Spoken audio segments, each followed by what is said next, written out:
সন্ধিয়াৰ আকাশত এহালি তৰাই তোমাৰ কথাকে দিয়ে সোঁৱৰাই ৰঙীন আবেগে ভৰা সিদিনা সন্ধিয়া তুমি মই আছহি হৈ মধুৰিয়া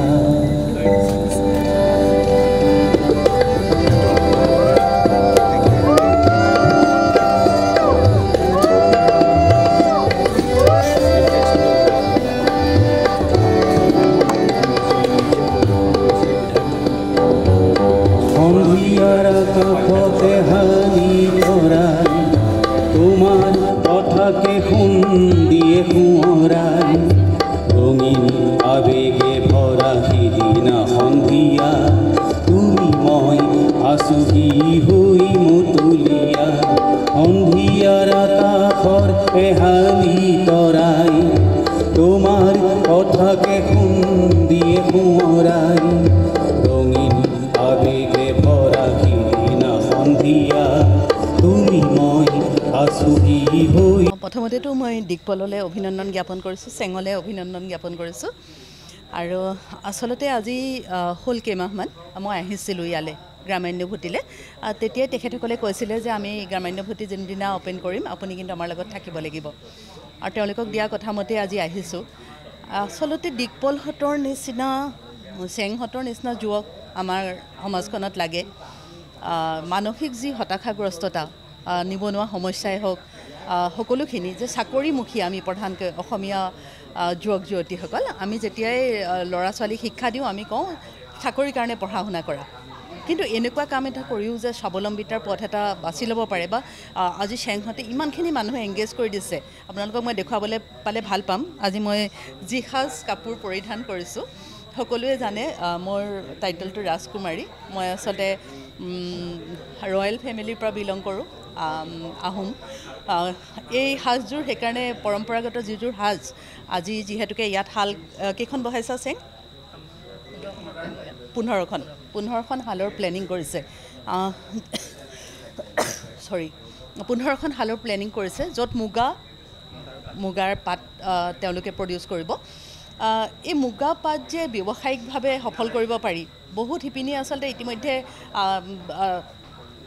নিজৰ সপোনবিলাক ফুল বচা তেওঁলোকে সমাপ্তি কৰিছে সেই সময়ত চেঙে তেওঁলোকক আশাৰ বাট দেখুৱাইছে গতিকে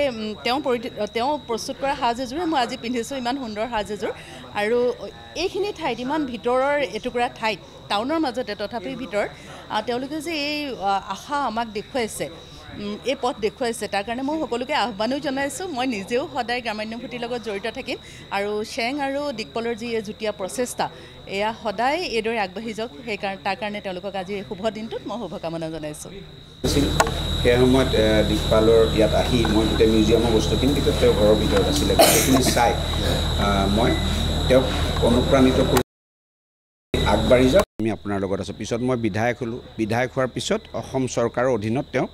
মই টুৰিজিমৰ লগত টাই আপ কৰাই দিছিলোঁ কিন্তু সেই সময়ত যিদিনাখন তেওঁৰ মূল সভাখন আছিলে সেইদিনা তেওঁৰ কৰোণা পজিটিভ হৈ যাব পৰা নাছিলে কিন্তু তথাপিও মই জয়ন্ত মল্ল বৰুৱাক টুৰিজিম মিনিষ্টাৰক কৈছিলোঁ যে তেওঁক সহায় কৰিব লাগিব পিছত বোধ কৰোঁ সেইটো কণ্টিনিউ হৈছে তেওঁ কিবাকিবি চৰকাৰৰ পৰা 23 চনত সোমাইছোঁ কিন্তু চবতকৈ ডাঙৰ কথা চৰকাৰে কি সহায় কৰিছে নাই কৰা সেইটো এটা বেলেগ কথা সেইটো চৰকাৰৰ দায়িত্ব কৰা নকৰাটো কিন্তু এজন উদ্যমী যুৱক হিচাপে আমাৰ যিটো গ্ৰাম্য টুৰিজিম বা আমাৰ পৰ্যটন তাক এনেকৈ আগবঢ়াই লোৱা যাবলৈ সমাজত খুব কম যুৱকে এনেধৰণৰ কামত ব্ৰতী হয় খুব ৰিস্ক আছে কাৰণ ইয়াত ইনভেষ্টমেণ্ট আছে কোৱালিটি দিব লাগিব তাৰ মাজতো যে তেওঁ সাহস কৰি ওলাই আহিছে এইটো আনৰ কাৰণে প্ৰেৰণাৰ স্বৰূপ হ'ব আৰু মই যিমান পাৰোঁ আপোনালোকক মই দেখিছে যে মই অফ দ্য ৰেকৰ্ড যেতিয়া আপোনালোকে মিডিয়াত নাছিলে মই তেতিয়া বাহিৰত আপোনালোকক কৈ আছিলোঁ যে দৰকাৰ হ'লে আপোনালোকৰ এডিটৰ ইন চিফক মই ৰিকুৱেষ্ট কৰিম যাতে এইটোৰ ওপৰত ধুনীয়া এটা পেকেজ বনাব লাগে বা ময়ো মোৰ ফালৰ পৰা যিমানখিনি আমাৰ গীতাৱলী বাইদেউ আহিছে তেখেতলোকে চেলিব্ৰিটি মানুহ বহুত ফলোৱাৰ থাকে তেওঁ যাতে এটা ধুনীয়া ৰীল দি দিয়ে দিকপালৰ কাৰণে তেনেকৈ আৰু মই দিকপালক কৈছোঁ ইয়াতে যোন ফেমাছ মানুহে নাহক ইয়াত মাতি আনিব লাগে এটা ৰীল হ'লেও কাৰণ এবাৰ চলিলে চলি যাব আৰু এইটো যদি চলে বিভিন্ন জেগাতো আমাৰ ইয়াতে বেলেগসকল যুৱকো আগবাঢ়ি আহিব আৰু মই দিকপালক আজি কথা দিছোঁ যে নেক্সট যেতিয়া মুখ্যমন্ত্ৰী মহোদয় লখিমপুৰলৈ আহিব মই তেওঁক ইয়ালৈ লৈ আনিবলৈ চেষ্টা কৰিম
সুৰাৰ ছায়াৰে অপৰাধ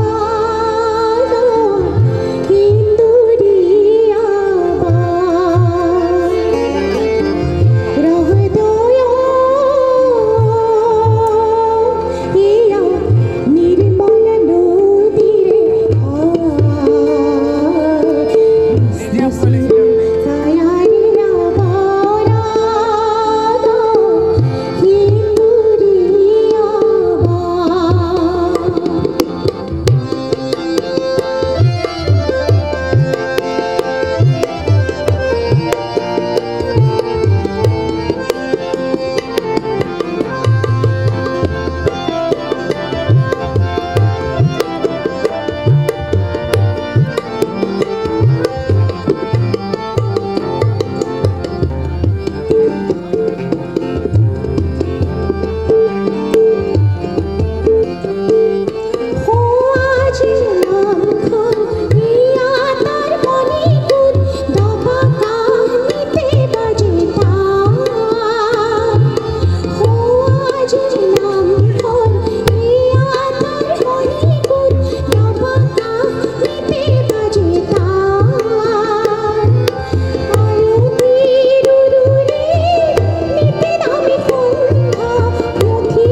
সন্ধিয়াৰ আকাশত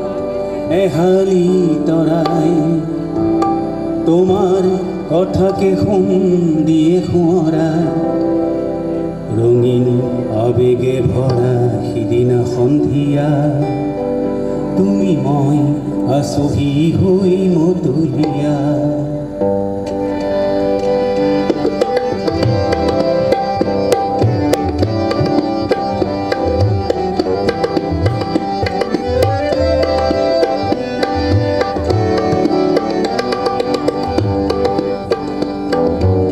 সন্ধিয়াৰ কাষতে হালি তৰাই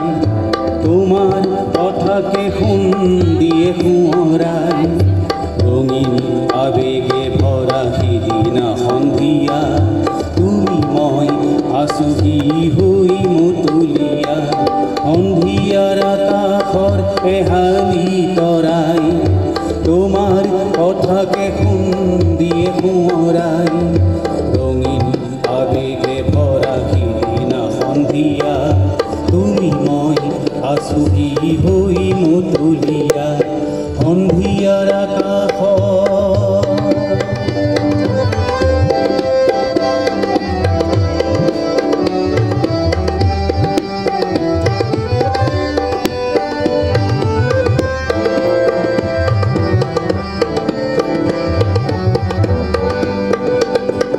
তোমাৰ প্ৰেমে যে হিয়া দিলে উপসাই আজি কিয় সেই কথা দিয়ে সোঁৱৰাই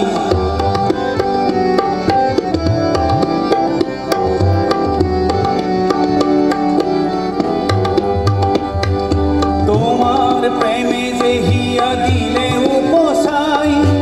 আজি কিয় সেই কথা দিয়ে সোঁৱৰাই সন্ধিয়াৰ আকাশৰ এহালি তৰাই তোমাৰ কথাকে দিয়ে সোঁৱৰাই ৰঙীন আবেগে ভৰা সিদিনা সন্ধিয়া তুমি মই আছহি হৈ মতলীয়া সন্ধিয়াৰ আকাশত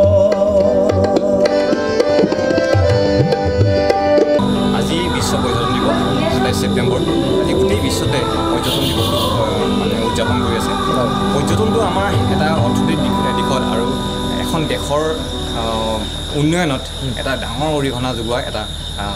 বিভাগ হয় আজি যদি কয় যে বিশ্বত যিসকল ধনী দেশ আছে সেই ধনী দেশসমূহৰ অৰ্থনৈতিক যিটো দিশ সেই দিশটোৰ আচলখিনি সমল সেই সমলখিনি কি আজি আৰবত বহুতে জানে যে ডুবাইত তেল আছে কিন্তু তেলৰ কাৰণে নহয় ডুবাইত আজি টুৰিজিমৰ কাৰণে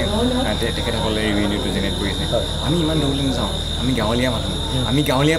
গাঁৱৰ পৰ্যটন কৰিছোঁ গাঁৱৰ পৰ্যটনত আমি গাঁৱলীয়া অনুভূতিবোৰ আমি ৰাইজক দিব বিচাৰিছোঁ আমি প্ৰাকৃতিক পৰিৱেশ উপলব্ধি কৰাবলৈ অনুভৱ কৰাবলৈ যত্ন কৰিছোঁ সেয়েহে আমি এটা গাঁৱলীয়া ল'ৰাই দেখা এটা সপোন গ্ৰাম্যানুভূতি আজিৰ পৰা ক'ভিডৰ আগৰছোৱাত আমি নিজৰ অতিথি কক্ষতে এটা সপোন দেখিছিলোঁ যে আমি আমাৰ আইতাহঁতৰ যিখিনি ঐতিহাসিক সমল আছিল সম্পদ আছিল সেই সম্পদসমূহ ক'ৰবাত থ'ব লাগিব আমি অতিথি কক্ষত আমি সজাবলৈ যত্ন কৰিছিলোঁ আৰু প্ৰথম আমাৰ উদ্দেশ্য আছিল গৃহসজ্জা তাৰ পিছৰ পৰ্যায়ত সামাজিক মাধ্যমৰ যোগেদি যেতিয়া প্ৰচাৰ হ'ল তেতিয়া মানুহ বিভিন্ন প্ৰান্তৰ মানুহে আমাক মানে সঁহাৰি দিলে আমাক উৎসাহ দিলে তাৰ এই উৎসাহতে আজি গ্ৰাম্যানুভূতি পূৰ্ণাংগ ৰূপ পাবলৈ গৈ আছে